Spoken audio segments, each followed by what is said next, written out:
सत साहब जी जय बंदी छोड़ की आप तमाम श्रोताओं और दर्शकों को मेरा सत साहेब। मैं ये पुस्तक प्रचार कर रहा हूँ ज्ञान अमृत एवं षड्यंत्र का विष। इसका लेखक शशि भूषण दास जी हैं। इस पुस्तक को प्राप्त करने के लिए 99-315 92-093 पर संपर्क करें। इस पुस्तक को प्राप्त करने के लिए 99-315 92-093 पर संपर्क करें। आज हमारा टॉपिक है 2014 ईस्वी की बरवाला घटना होने का वास्तविक कारण, पार्ट 1। आप सभी पुण्यात्माएं पूर्व में जानकारी ले चुके हैं कि सन 2006 ईस्वी में करौथा कांड कारित हुआ था, जिस कांड में संत रामपाल जी महाराज के साथ 38 लोगों पर हत्या का FIR दर्ज हुआ था।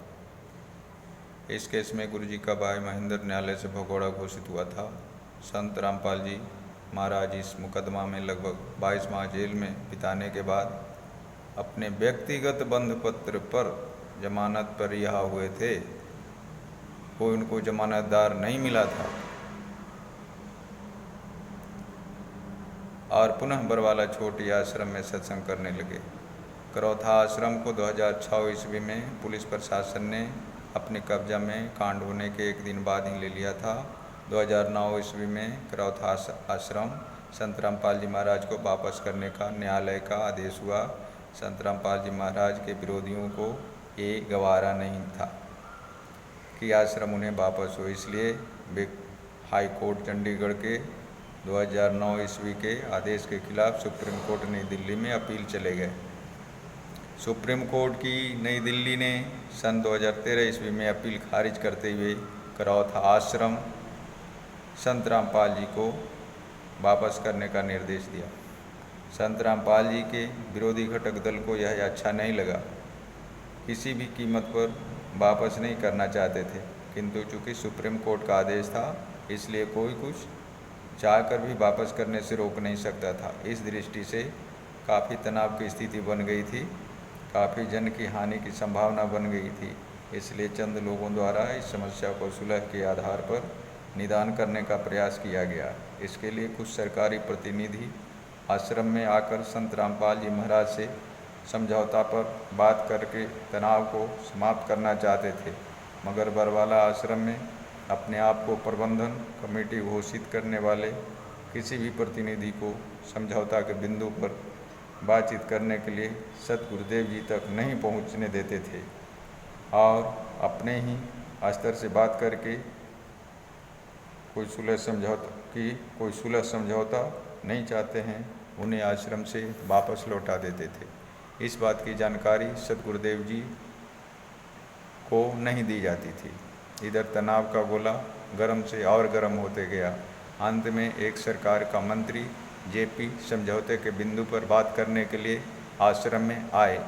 इनसे भी प्रबंधन कमेटी ने पहले तो समझौते की बात करने से ही मना कर दी, किंतु जब बहुत से भगतगण के कहने सुनने पर प्रबंधन कमेटी उन्हें यानी मंत्री को गुरु जी से नहीं मिलाकर मनमाना आचरण करने वाले प्रबंध कमेटी एवं स्वयं गुरु जी के समक्ष उनके समझौते की प्रार्थना को रखे।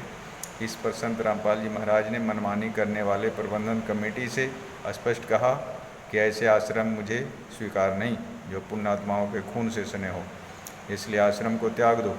समाज के भलाई के लिए पुलिस प्रशासन को सौंप दो और आश्रम को खाली कर दो।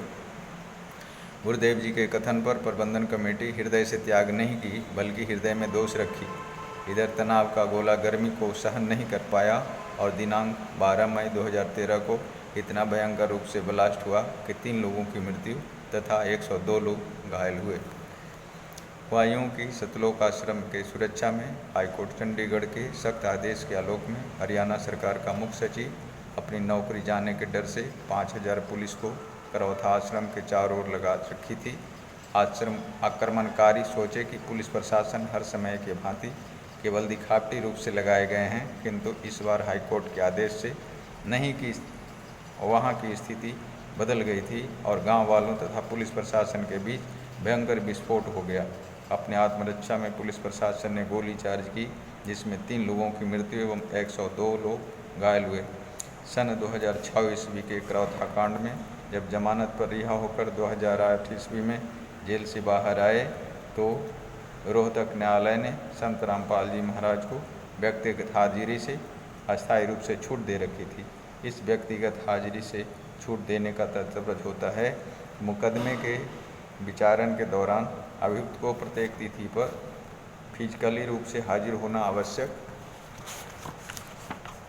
नहीं है। जब न्यायालय को अभियुक्त की आवश्यकता महसूस होगी तो वह अभियुक्त को न्यायालय में उपस्थित होने के लिए सूचित करेगा, नोटिस निर्गत करेगा और व्यक्तिगत उपस्थिति से छूट के आदेश को निरस्त कर देगा।